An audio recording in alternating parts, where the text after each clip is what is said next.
வணக்கம். ஸ்ரீ செல்வ விநாயகர் ஆசியுடன் அனைத்து அன்பு உள்ளங்களுக்கும் என்றும் நலமுடன் வாழ்க பல்லாண்டு என இறைவனை கேட்டுக்கொண்டு உங்களுடன் பேசுவதில் பெரும் மகிழ்ச்சி கொள்கிறேன். நம்ம செவ்வாய் பகவான், அதாவது அங்காரகன்னு சொல்லக்கூடிய நம்ம செவ்வாய் பகவானை ஒவ்வொரு ராசியிலையும் 12 ராசியில எந்த ராசியில அவங்க உக்காந்தா அவங்களோட தன்மை, அவங்களோட வீரியம், அதாவது நம்மளுக்கு செயல்பாடுகள் என்ன செய்யும், அவங்களோட தொழில் தன்மை என்னவாக செய்ய தோணும் நம்மளுக்கு அப்படிங்கிறத பத்தி தான் நம்ம சொல்ல போறோம். அதாவது ஒரு ராசியிலன்னு சொல்லி அந்த செவ்வாய் பகவான் உட்கார்ந்து இருக்கக்கூடிய இடத்துல நம்மளோட தனித்துவம் அப்படிங்கிறது ஒண்ணு இருக்கும். ரொம்ப ரொம்ப செவ்வாய் பகவான் வித்தைக்கு அதிபதி. நம்மளோட செயலாற்றல்ல உற்சாகம் படுத்தக்கூடிய செவ்வாய் இல்லைன்னா நம்மளோட உற்சாகம் அப்படிங்கிறது வராது. அவங்களோட தனித்துவத்தை கொண்டு ஒவ்வொரு ராசியிலும் நம்மளோட மகத்துவம் தெரியும். ஒருத்தருக்கு இவங்களோட தொழில் என்ன அப்படின்னு அடையாளம் காட்டக்கூடிய செவ்வாய் பகவானுக்கு எப்படி இருந்தால், எந்த ராசியில் அவங்க உட்கார்ந்து இருந்தால் நன்மை அப்படின்னு பார்த்தோம்னா, மேச ராசியில் செவ்வாய் உட்கார்ந்தா அந்த செவ்வாய் பகவானோட அனுகிரகம் என்னன்னா ஆட்சி பெற்றிருக்கும். அந்த மேச ராசியில் செவ்வாய் ஆட்சி பெற்றிருப்பார். அவங்களுக்கு மருத்துவம், அதாவது டாக்டர் ஆகக்கூடிய எண்ணங்கள் வரும். மருத்துவத்தை சார்ந்தது, மருத்துவத்தை டாக்டருக்கு ஹோமியோபதியாக இருக்கலாம், இல்ல அவங்க கால்நடை மருத்துவராக இருக்கலாம். எந்த இதாக இருந்தாலும் மருத்துவம், பிசியோதெரபியா டாக்டராக இருக்கலாம். இந்த மாதிரி அந்த டாக்டர் அப்படிங்கிற ஒரு பட்டத்தை பெறக்கூடிய மேச ராசியில் செவ்வாய் இருந்தால் அவங்களுக்கு ரொம்ப ரொம்ப மருத்துவம் சார்ந்தது தான் அவங்களுக்கு பிடிக்கும். அந்த மகத்துவம் தனித்துவமாகவே மாறும். அதே போல நம்ம ரிஷப ராசியில் செவ்வாய் இருந்தால் என்ன செய்யும் அப்படின்னா, செவ்வாய் ரிஷப ராசியில் இருந்தால் அவங்க சமம் நிலையில கொண்டவர். ரிஷப ராசியில் செவ்வாய் பகவான் சமநிலை பெற்றிருப்பார். அவங்களுக்கு என்ன தொழில் அமைப்பு அவங்க மனதில் தோணும் அப்படின்னா, கெமிக்கல் சம்பந்தப்பட்டது தொழில் தோணும். கெமிக்கல் அப்படின்னா எல்லா விதத்திலையும் பொருந்தும். கெமிக்கல் அப்படின்னு சொல்லக்கூடியது சாய வகை பொருந்தும். அதாவது ஜவுளி துணி சாயம் செய்யறாங்க இல்லையா, சாயம் போடுறது, சலவை பண்றது, இந்த மாதிரி தொழில்ல அவங்களுக்கு நாட்டம் வரும். அடுத்தது கெமிக்கல் அப்படிங்கிறது மருந்தகம். என்ன மருந்துன்னா, இப்ப நம்ம செடிகள் தயாரிக்கிறோம், செடியை உற்பத்தி பண்றோம்னா அதுக்கு என்னென்ன மருந்து போட்டால் அது நல்ல ஒரு விளைச்சலை கொடுக்கும் அப்படிங்கிற தன்மை கொண்டு அவங்க கெமிக்கல் சம்பந்தப்பட்டதாக படிக்க அவங்களுக்கு ஆர்வங்கள் இருக்கும், தோணும். அவங்களுக்கு உற்சாகத்தை, அந்த மகத்துவம் தான் அவங்களுக்குள்ள இருக்கக்கூடியதாக இருக்கும். அது நமக்கு அடுத்து வரக்கூடிய மிதுன ராசியில அந்த செவ்வாய் பகவான் இருந்தால் அதுல பகை பெற்றிருப்பாங்க. மிதுனத்துல உட்காந்து புதன் வீட்டுல அந்த என்ன அப்படின்னா பகை பெற்று உட்கார்ந்து இருக்கிறதுனால அவங்களுக்கு பகையே அவங்களுக்கு ஆதாயமாக இருக்கும். அதாவது வக்கீலா படிச்சா அவங்க அந்த வக்கீல், ஏன்னா பகை அங்க பகைமை ஆளிக்கட்ட தான் நம்ம பேச்சுவார்த்தையா நடக்கும். எதிரிங்க, அதாவது இப்ப அவங்க தப்பாக இருந்தாலும் ரைட்டாக இருந்தாலும் அந்த கோர்ட்டுக்குன்னு வந்துட்டா எல்லாமே பொய்யா அப்படின்னா தான் நினைப்பாங்க இல்லையா. ஆனா பொய்யிலையும் ஒரு நன்மை, உண்மையை எடுக்கணும் அப்படின்னா நம்ம ஒரு பகையாளியா இருக்கணும். நட்பா இருந்தா வேலைக்கு ஆகாது. அந்த இடத்துல நாங்க எதிரியா தான் நம்ம பார்த்து அதுக்கு என்ன நம்ம கரெக்டா பண்ணி அவங்கள காப்பாத்தணும். நம்ம இடத்துக்கு நம்மள வக்காலத்துன்னு சொல்லுவாங்க. நம்ம இவங்களுக்கு வக்காலத்து ஆயிட்டோம், அப்ப அவங்களுக்கு நன்மையை செய்யணும்னா அவங்க பகைமையை கொஞ்சம் யூஸ் பண்ணணும். அவங்க வார்த்தைய சில பொய்கள் அதுல சேர்த்துனாதான் அந்த உண்மையும் கூட பலம் படும். இல்ல அப்படின்னா பலம் படாது இல்லையா. ஏன்னா தப்பா சொல்லியிருக்காங்க, அதை ரைட்டா சொல்லணும்னா சில வார்த்தைகள் நாங்க யூஸ் பண்ணோம்னா, அந்த வக்கீலாக படித்தால் அவங்களுக்கு எண்ணங்கள் வக்கீலாவே பேசுவாங்க. அந்த செவ்வாய் மிதுனத்தில் இருந்தால் அவங்க வக்கீலாவே தான் பேசுவாங்க, பாயிண்ட் எடுத்து பேசுவாங்க. என்னப்பா இப்படி இருக்க, இப்படி பண்ணணும், ஏன் நீ வந்து அந்த தவறை பண்ணன அப்படின்னு சொல்லி சுட்டி காட்டக்கூடிய தகுதி அவங்களுக்கு வரும். தன்னால மிதுனத்துல செவ்வாய் இருந்தாலே அவங்க இயற்கையாவே அந்த கட் அண்ட் ரைட்டா பேசுவாங்க அப்படிங்கிறது அந்த தொழிலை கொண்டு அவங்களுக்கு இருக்கக்கூடியதாக மனசுக்கு வந்து ஏற்படுத்தும். வக்கீலாக படித்தால் நன்மை அப்படிங்கிற ஒரு அவங்களுக்குள்ளேயே மகத்துவம் வரும் அப்படிங்கிறது. அதுக்கு அடுத்தது நம்ம வந்து கடகராசி. கடகராசியில வந்து செவ்வாய் அப்படிங்கிறது வந்து நீச்சன் பெற்றிருப்பார். அந்த நீச்சன் பெறும்போது செவ்வாய் வந்து என்ன தன்மையாக இருக்கும் அவங்களுக்கு வந்து நீச்சன் அப்படிங்கும்போது ஒரு பொருளை வந்து நம்ம தானிய வகைகள் அது எடுத்துக்கிட்டோம்னா நீச்சம் தானே. இப்ப மளிகை சாமானம் நம்ம வாங்குறது உணவுல சேர்த்தினா அத அன்றாட பொருள் போயிடும். இன்னைக்கு வாங்குறோம், பருப்பு வாங்கினாலும் சரி எது வாங்கினாலும் சரி நம்ம சமைக்கிறோம் சாப்பிட்றோம், அது வந்து அழிவான பொருள்கள். அப்ப வந்து அந்த நீச்சன் ஆயிடுது. அன்றாடம் அந்த பொருள்கள் தக்காளி ஆகட்டும் வெங்காயம் ஆகட்டும் அன்றாட பொருளுக்கு தேவையாகி நீச்சன் ஆகுது. அப்ப அவங்களுக்கு தானிய வகைகள் காய்கறி வியாபாரம் இந்த மாதிரி முதலீடு போட்டா அவங்களுக்கு நன்மை. அதனால அந்த நீச்சனே அவங்களுக்கு வந்து உழைப்பாயிடுது. அப்ப அன்றாடம் தானிய வகைகள் மளிகை வியாபாரம் காய்கறி வியாபாரம் அப்படிங்கிறதுக்கு அவங்களுக்கு தன்னால மகத்துவம் கொண்டு வரும். அதனால கடகராசியில வந்து செவ்வாய் உக்காந்தால் அந்த அவங்களுக்கு தானிய வகைகள் கொண்டது நல்லா இருக்கும், சிறப்பா இருக்கும். அதுக்கு அடுத்து நம்ம சிம்ம ராசியில வந்து செவ்வாய் இருந்தால் நட்பு தான். சூரியன் வீட்டுல இருக்காரு. அப்ப வந்து செவ்வாய் அப்படிங்கிறது அங்க இருக்கும்போது அவங்களுக்கு தொழில் ரீதியாவே ஹோட்டல் ரெஸ்டாரண்ட் வைக்கணும் அப்படிங்கிறது உற்சாகப்படுத்தும். அந்த செவ்வாய் இருந்தாலே ரெஸ்டாரண்ட் பெரிய பெரிய ஹோட்டல் இப்படி எல்லாம் வைக்கிறாங்க இல்லையா. அப்ப வந்து சூரியன் வீட்டுல செவ்வாய் இருந்தால் அந்த அவங்களுக்கு வந்து அந்த பெரிய ஹோட்டல் வச்சு 4 பேத்துக்கு அதை வந்து உணவு வந்து ருசிச்சு ரசிச்சு சாப்பிடணும் அப்படிங்கிற மாதிரி அவங்க ரசிச்சு செய்வாங்க. உணவு வகைகள் செய்யும் போது ருசிச்சு ரசிச்சு அவங்களுக்கு பிடித்த மாதிரி செய்யக்கூடிய எண்ணங்கள் வரும். ஹோட்டல் அப்படிங்கிறது ஹோட்டல் பெரிய ஹோட்டலாக இருந்தாலும் சரி சின்ன ஹோட்டலாக இருந்தாலும் சரி இல்லை பஜ்ஜி போண்டா போடுறது கூட சரி அது மாதிரி எண்ணங்கள் அவங்களுக்கு தனித்துவமாக மாறும். அவங்க அப்படி செஞ்சாலும் ருசித்தன்மை வந்துடும்.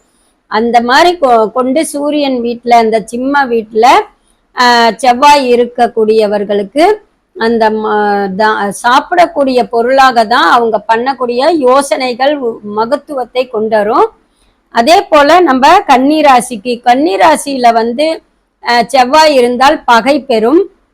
அந்த பகை பெறும் என்ன தொழில், இப்ப நம்ம மிதுனத்துல பகை பெற்றுச்சு, அதுல வந்து நம்ம வக்கீலா இருந்தா அவங்களுக்கு வந்து தனித்துவம் அதுல காட்டும்.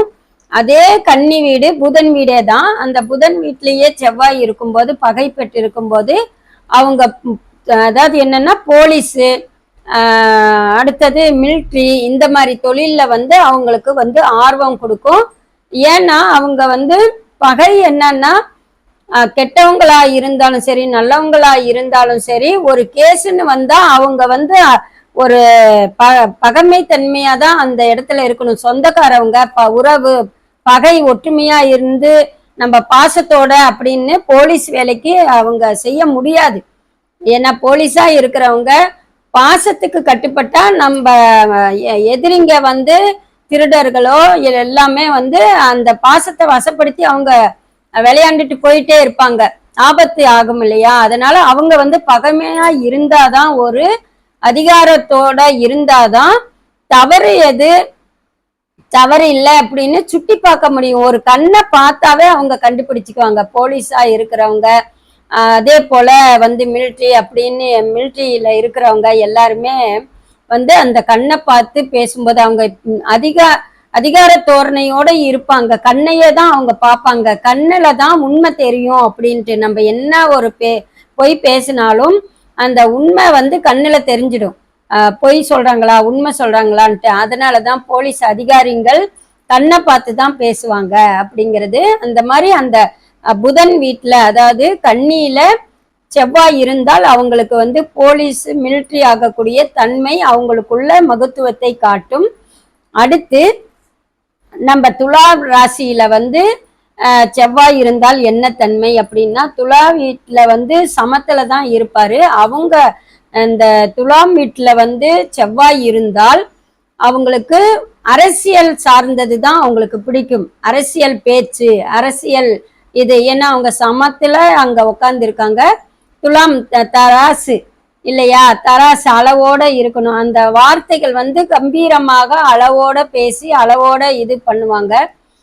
மற்றவர்களை கவரக்கூடிய தன்மை கொண்டவர். ஏன்னா அந்த அரசியல்னாலே அந்த மற்றவரை கவர்ந்து பேசினாதான் ஓட்டு விழுவும், இல்லைன்னா விழுவாது இல்லையா. அந்த மாதிரி அரசியல் வந்து நம்ம பெரிய அளவுக்கு அரசியல் அப்படிங்கிறது இல்லை. அந்த அரசியலை சார்ந்தது எதுவாக இருந்தாலும் அந்த ஒரு அரசு ஓட்டு எண்ணிக்கை ஓட்டுல அதுல உடன்பாடு இருக்கும். அதாவது இப்ப நம்ம ஓட்டு போடுற இடத்துல பூத்துல உட்காடுறாங்க இல்லையா, எத்தனை பேர் அங்க உட்காருவாங்க, அவங்களுக்கு வந்து அந்த மகத்துவம் வந்து செவ்வாய் கண்ணில் துலாம்ல உட்காந்து அந்த தூண்டும். அவங்களுக்கு மகத்துவம் வந்து அரசியலை சார்ந்தது தான் அவங்களுக்கு ரொம்ப பிடிக்கும். அந்த விஷயமாக அவங்க தொழில் செஞ்சாலும் நல்ல ஒரு முன்னேற்றம் இருக்கும். ஒரு இடத்துல இருந்தாலுமே பஞ்சாயத்து தலைவரா இருக்காங்க அப்படின்னு சொல்லுவாங்க. அவங்க பொதுவாகவே வந்து பஞ்சாயத்து தலைவராகவோ பஞ்சாயத்துல ஒரு என்னன்னா உண்மையை எடுத்து சொல்லக்கூடியவராகவோ இருப்பாங்க. அந்த இடத்துல வந்து அவங்களுக்கு அந்த மகத்துவம் தான் துலாம்ல செவ்வாய் இருந்தால் இந்த மகத்துவம் தான் காட்டும். அடுத்து வந்து நம்ம விருச்சகத்துல செவ்வாய் இருந்தால் ஆட்சி பெற்றிருக்காரு. அந்த வீடு நம்ம மேசம் வீடாட்டம் தான் விருச்சக வீடு. ஆனா தன்மை மாறும்னா என்னன்னா, அதுல வந்து மேசத்துல மருத்துவம் கொண்டு வரலாம், எம்பிபிஎஸ் இந்த மாதிரி டாக்டர் படிக்க. ஆனா விருச்சகத்துல வந்து என்னன்னா ஆட்சி பெற்றிருக்காருங்கும் போது அது விஞ்ஞான ரீதியா கொண்டு வரும். ஏன்னா விருச்சகத்துல செவ்வாய் இருந்தால் அவங்க விஞ்ஞானி ஆராய்ச்சி பண்ணுவாங்க. ரொம்ப ஆராய்ச்சி பண்ணி இந்த பொருளை இத உடைச்சி எடுத்தே ஆராய்ச்சி பண்ணுவாங்க. அந்த அவங்களுக்குள்ள அந்த மகத்துவத்தை கொடுக்கும்.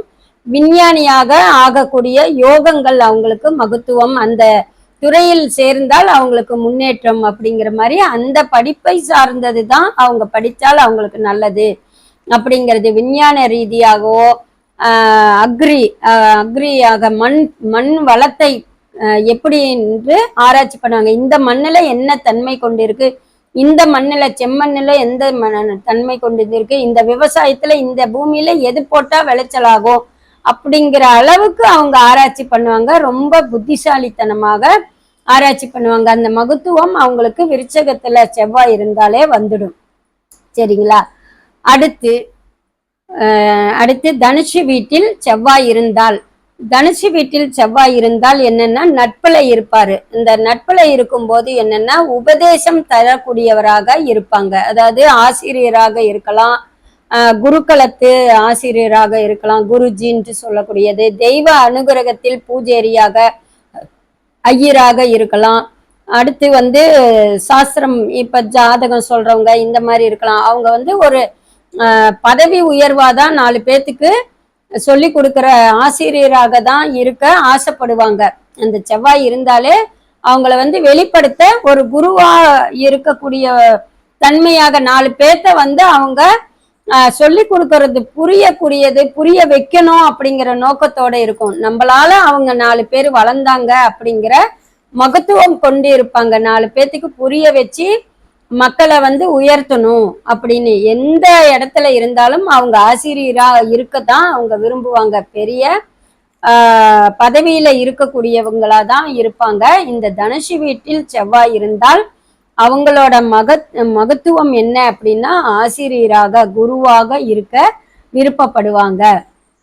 அதே போல மகரத்துல வந்து செவ்வாய் இருந்தால் உச்சம் பெற்றிருப்பார். அங்க மகரத்தில் வந்து செவ்வாய் உச்சம் பெற்றிருக்கிறதுனால அவங்களோட அமைப்பு என்னன்னா மருத்துவ ஆராய்ச்சி. இப்ப மெடிக்கல் இது மேசத்துல மருத்துவர். ஆனா இதுல வந்து மருத்துவம் அப்படிங்கிறது இந்த மருந்துக்கள் கண்டுபிடிப்பு, நாட்டு வைத்தியமாக ஆகட்டும் இல்ல இங்கிலீஷ் மருந்தாக ஆகட்டும், எதுவா இருந்தாலும் நாட்டு வைத்தியம், ஹோமியோபதி வைத்தியம், இந்த மாதிரி அவங்களுக்கு ஆராய்ச்சி தான் அவங்களுக்கு ரொம்ப பிடிக்கும்.